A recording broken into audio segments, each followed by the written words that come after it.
Students, welcome to my YouTube channel. आज हम nursery teachers training programme के second जो कॉन्सेप्ट है उस पर डिस्कशन करेंगे, दैट इज नरेशन और डिस्क्रिप्शन।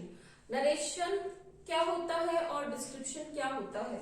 नरेशन मतलब होता है शॉर्ट इंफॉर्मेशन। कोई भी चीज है उसके बारे में शॉर्ट में आप क्या इंफॉर्म करना चाहोगे।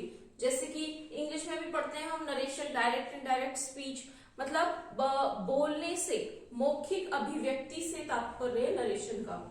दूसरा हम बात करते हैं कि नरेशन एक छोटा रूप होता है किसका? कोई भी बात हम कह रहे हैं, कोई भी चीज है उसके बारे में, उसका लघु रूप जो है वो नरेशन कहलाएगा। क्वेश्चन ये है कि हमारा जो क्वेश्चन है वो ये है कि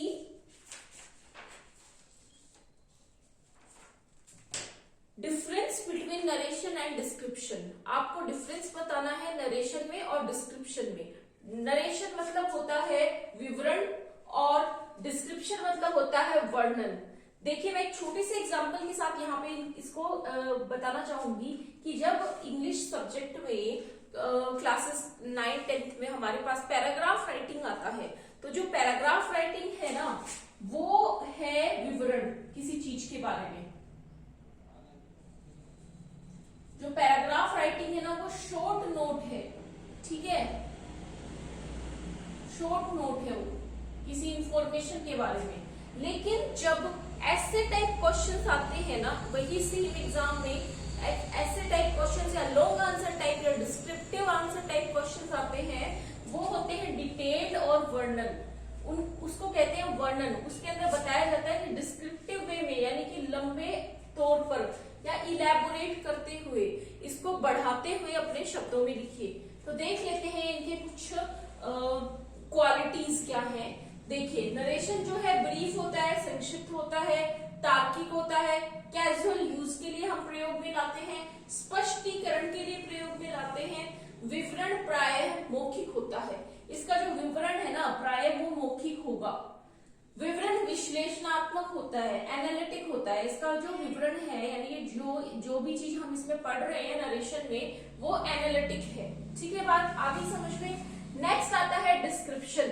डिस्क्रिप्शन मतलब जो डिटेल्ड वर्जन है, जो इलेबोरेटेड फॉर्म है किसकी, ऐसे राइटिंग की, किसी की भी हो सकती है, वो विस्तृत रूप है, विस्तृत स्वरूप है, जिसमें तार्किक, इसमें देखिए यहाँ पे सिर्फ तार्किक की बात हुई थी, यहाँ पे तार्किक के साथ में मनोवैज्ञानिक, तार्किक रूप के साथ में मनोवैज्ञानिक रूप की भी बात हुई है। और लगातार शाब्दिक वर्णन लगातार यानी कि कॉन्टिन्यूअसली आपको किसी चीज के बारे में डिटेल में इंफॉर्मेशन देनी है, कॉन्टिन्यूअस वर्णन करना है, व्याख्या करनी है डिटेल्ड में। वर्णन मौखिक और लिखित दोनों ही रूपों में वर्णन हो सकता है। कौन सा?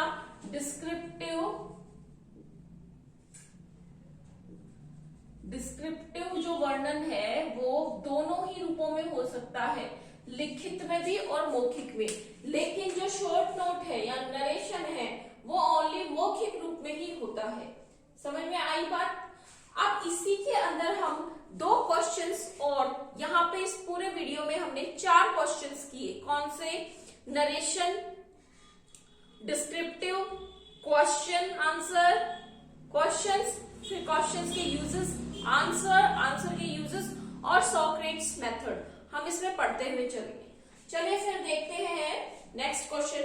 हमारा नेक्स्ट क्वेश्चन है explain the importance of question, यानी कि what is the importance of questions in education. शिक्षा में प्रश्नों का क्या महत्व है? शिक्षा के अंदर जो प्रश्न पूछे जाते हैं उनका महत्व क्या है? सबसे पहले तो हम ये जानेंगे कि प्रश्न कितने प्रकार के होते हैं या हम कैसे कैसे प्रश्न पूछ सकते हैं। आइए देखते हैं प्रश्न पूछने का महत्व। कितने प्रकार के प्रश्न होते हैं? अच्छे प्रश्न, गुड क्वेश्चन, हमने बोलते हुए सुना है ना इसे, you are a good question, ठीक है। अच्छे प्रश्न, इनकी क्वालिटी क्या है, इनकी विशेषताएं क्या है? दोषपूर्ण, बैड क्वेश्चन, बुरे प्रश्न, इनके क्या स्वरूप होते हैं जो इनको बुरे बना देते हैं? अगला है प्रश्नों को कैसे पूछे, टेक्निक कौन सी यूज करनी है यहाँ पे, प्रश्न पूछने की टेक्निक, कब कब प्रश्न पूछने चाहिए। अब जाहिर सी बात है, आप शिक्षक है, प्रश्न जो है दोनों टू वे प्रोसेस है, ये दोनों तरफ से पूछे जाएंगे। विद्यार्थी आपसे भी प्रश्न पूछ सकते हैं और आप भी विद्यार्थियों से प्रश्न पूछ सकते हैं। सपोज कीजिए पिछला पाठ विद्यार्थी पढ़ करके विद्यालय आया, तो आप उसके पिछले पाठ से रिलेटेड उससे क्वेश्चंस पूछ सकते हैं। ठीक है, देखिए इसके क्या क्या एम्स और ऑब्जेक्टिव्स हैं, किसके प्रश्नों के महत्व क्या है, एम्स क्या है, महत्व किसके, प्रश्नों के महत्व, एम्स क्या है। देखिए फर्स्ट नंबर है प्रेरणा, मोटिवेशन होनी बहुत जरूरी है। पूरी साइकोलॉजी, पूरी की पूरी साइकोलॉजी 3 चीजों पे ही बेस्ड है, मोटिव, मोटिवेशन, इंटरेस्ट और चाइल्ड, इन तीनों के ऊपर ही पूरी साइकोलॉजी बेस्ड है। प्रेरणा, रुचि एवं जिज्ञासा, पूर्व ज्ञान की जांच। देखिए प्रेरणा, मोटिवेशन, रुचि एवं जिज्ञासा, इंटरेस्ट होना चाहिए, पूर्व ज्ञान की जांच, आपका जो पहले का जो नॉलेज है ना उसकी चेकिंग या उसकी अंडरस्टैंडिंग, नवीन ज्ञान से जोड़ना, यानी कि नवीन ज्ञान से या नवीन अनुभव से। पहले विद्यार्थी को कोई अनुभव हो गया, उसके बाद में उसको विद्यार्थी को नए अनुभव से, जो एक अनुभव हो चुका है उससे एक स्टेप ऊपर अनुभव को जोड़ना है, वो ही क्वेश्चनिंग का काम करेगा। सहयोग, सहयोग की भावना उत्पन्न होती है। कठिनाई ज्ञात करना, अब प्रश्न पूछने के माध्यम से ही ये पता चल पाएगा कि कहाँ, कौन से क्वेश्चन में या कौन से प्रश्न में कठिनाई महसूस या अनुभव हो रही है विद्यार्थी को। अगला है मानसिक उपलब्धि, यानी कि मेंटल एबिलिटी, मानसिक उपलब्धि क्या है, बोध का मूल्यांकन, यानी कि अंडरस्टैंडिंग के अंदर कोई मतलब अंडरस्टैंड तो कर पा रहा है या नहीं कर पा रहा है, तो अंडरस्टैंडिंग की भी यहाँ पे बात होगी। ध्यान केंद्रित करना, यानी कि अटेंशन, जब शिक्षक विद्यालय में प्रश्न पूछता है तो सभी विद्यार्थियों का ध्यान उसकी ओर केंद्रित होता है। वैसे ही जब विद्यालय में विद्यार्थी प्रश्न पूछता है तो शिक्षक के साथ में सभी विद्यार्थियों का ध्यान भी उसकी ओर अटेंशन मतलब बच्चे को दी जाती है। क्यों? क्योंकि सबको ऐसा लगता है कि पता नहीं क्या प्रश्न पूछने वाला है, तो this is the main thing कि ध्यान सबका केंद्रित करता है। झिझक दूर होती है, बार बार प्रश्न पूछने से विद्यार्थी के मन के अंदर जो झिझक आती है और जो उसे डर महसूस होता है वो डर चला जाता है, वो बेखौफ अपने सवाल, अपनी क्वेरीज जो है आसानी से पूछ सकते हैं। किससे? टीचर से।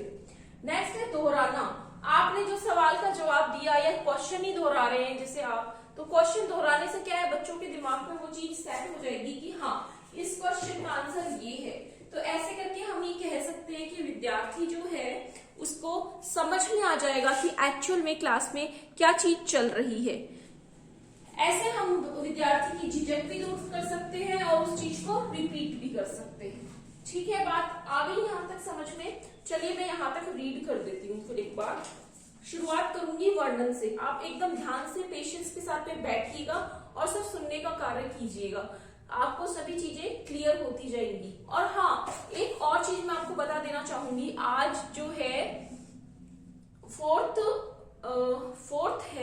अप्रैल, तो आज का जो न्यूज़पेपर आया है दैनिक भास्कर, आप उसको अच्छे से रीड कर लीजिएगा। जो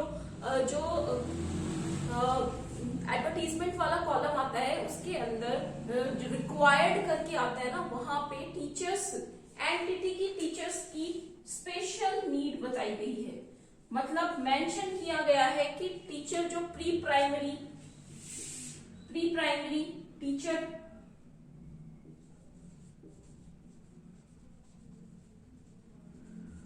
या नर्सरी जो टीचर हैं उनके लिए एनटीटी कोर्स होना अनिवार्य है और उनके पास में ये होना चाहिए। तो मैं इतने दिनों से आपको जो ये समझा रही हूँ कि एनटीटी क्या है, तो एक बार आप वो न्यूज़पेपर जरूर रीड कर लीजिएगा।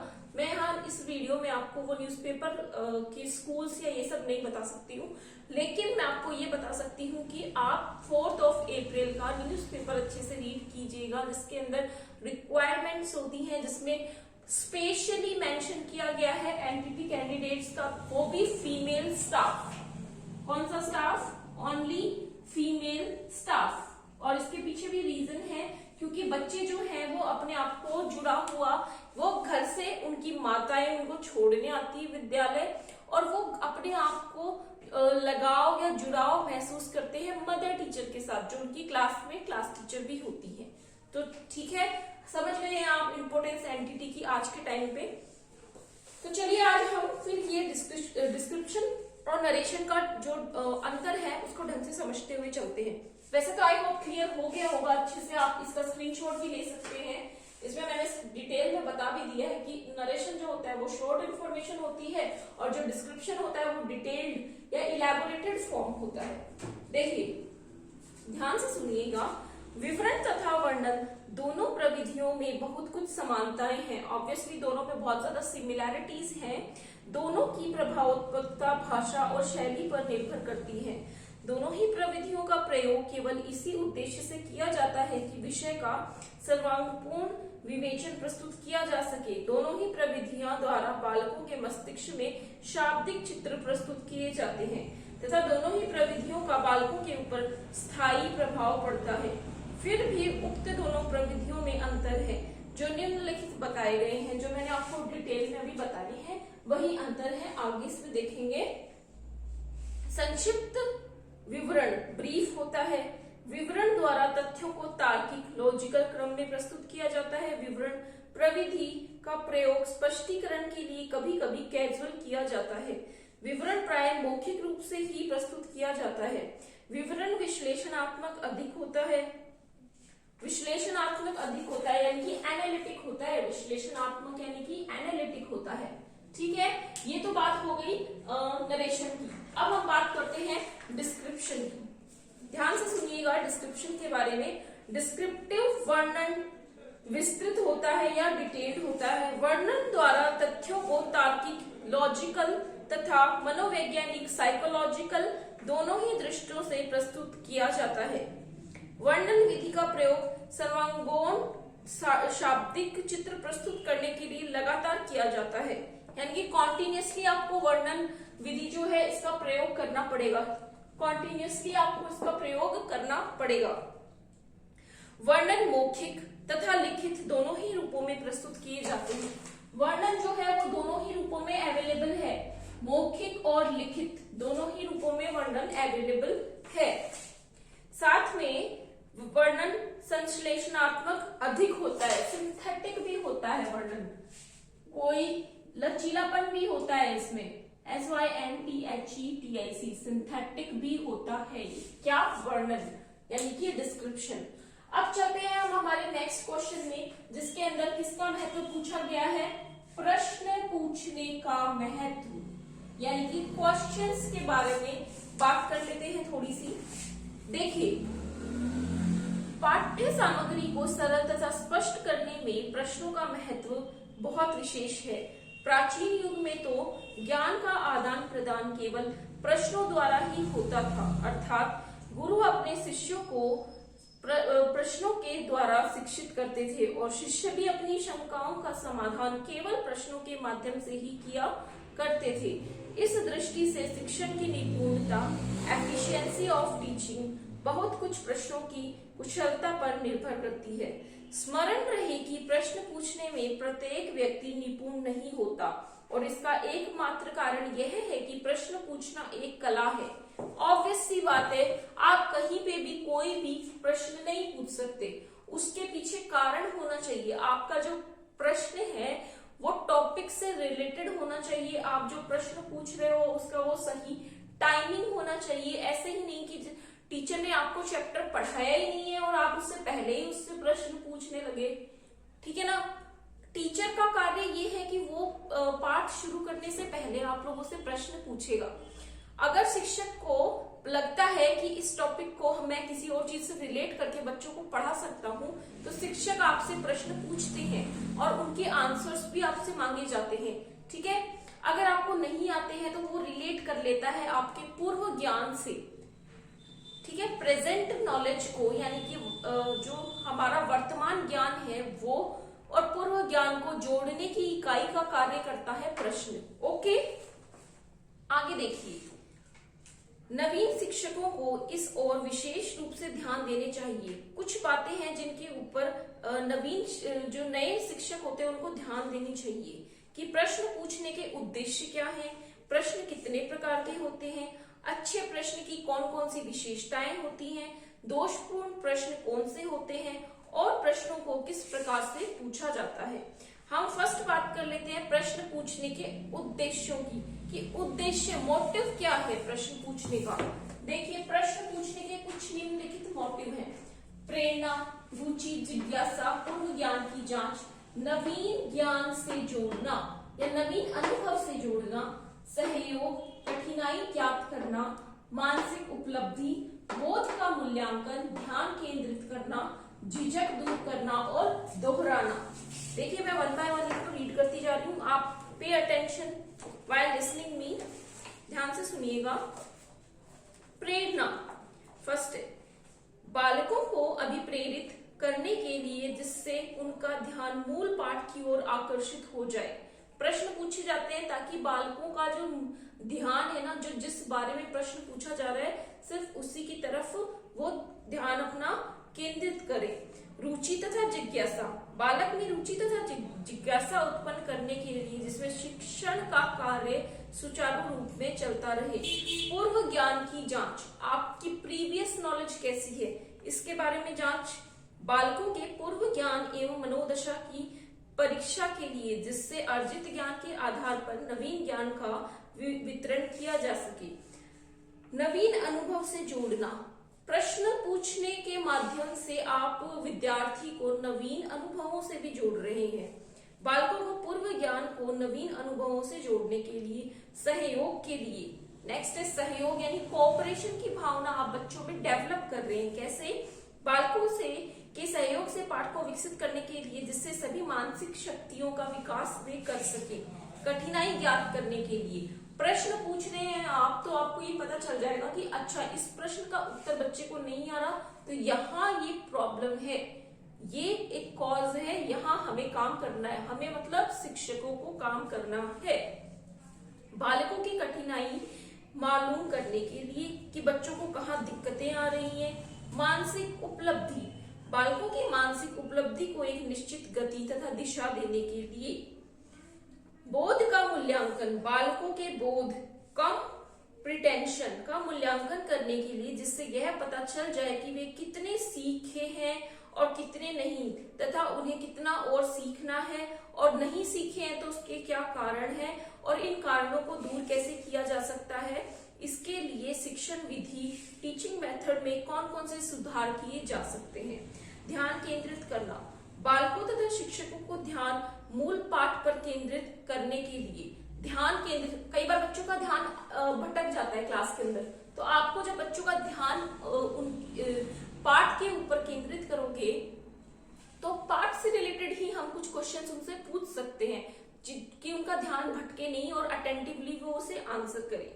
झिझक दूर करना, बालकों की झिझक को दूर करने के लिए उनमें आत्मविश्वास उत्पन्न करने के लिए जिससे उनकी अभिव्यक्ति सशक्ति विकसित हो सके। दोहराना, बालकों द्वारा सीखे हुए ज्ञान को दोहराना एवं प्रयोग करने के लिए भी प्रश्न पूछे जा सकते हैं। बच्चे जितना ज्यादा दोहराएंगे, जितना ज्यादा रिवीजन करेंगे, उनका ज्ञान जो है, जो उनने अर्जित किया है, वो उतना ही स्ट्रांगली मेंटेन रहेगा। I hope you all understand this concept of asking questions and its importance. अब हम नेक्स्ट बात करेंगे उत्तर का महत्व। उत्तर का महत्व पढ़ेंगे उत्तर का, उत्तर देने का क्या महत्व है।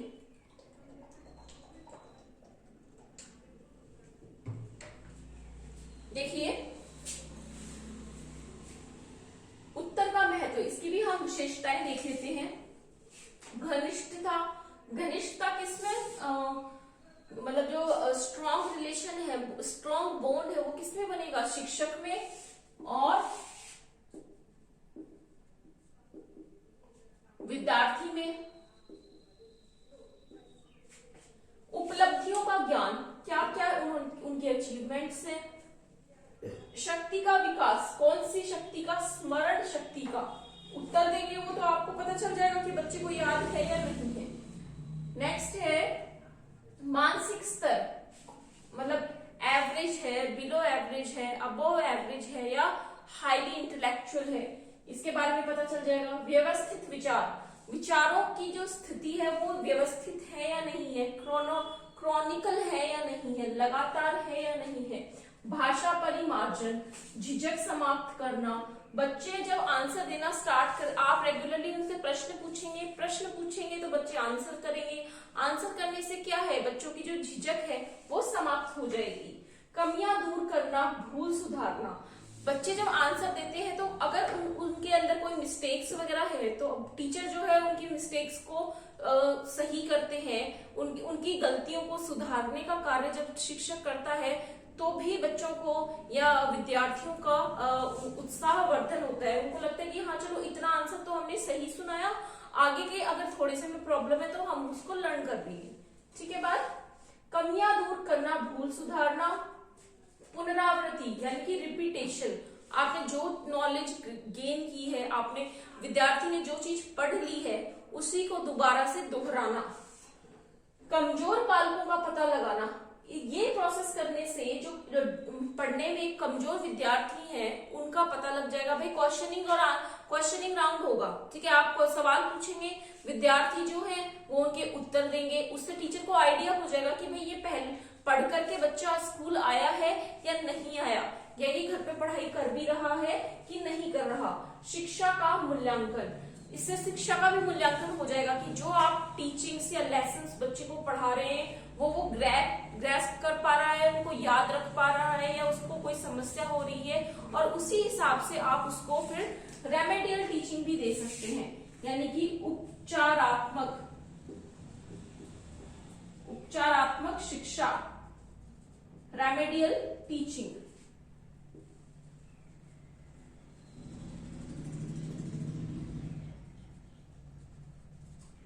नेक्स्ट वीडियो के अंदर हम सोक्रेट्स के बारे में पढ़ेंगे। सोक्रेट्स के बारे में मैं बता दूं आपको कि सोक्रेट्स को फादर कहा जाता है क्वेश्चनिंग का, उन्होंने प्रोपाउंड किया था questioning round. Hence thanks for this video today and let's meet in our another video that is based on Socrates. Till then, bye bye, take care, thank you so much for watching this video.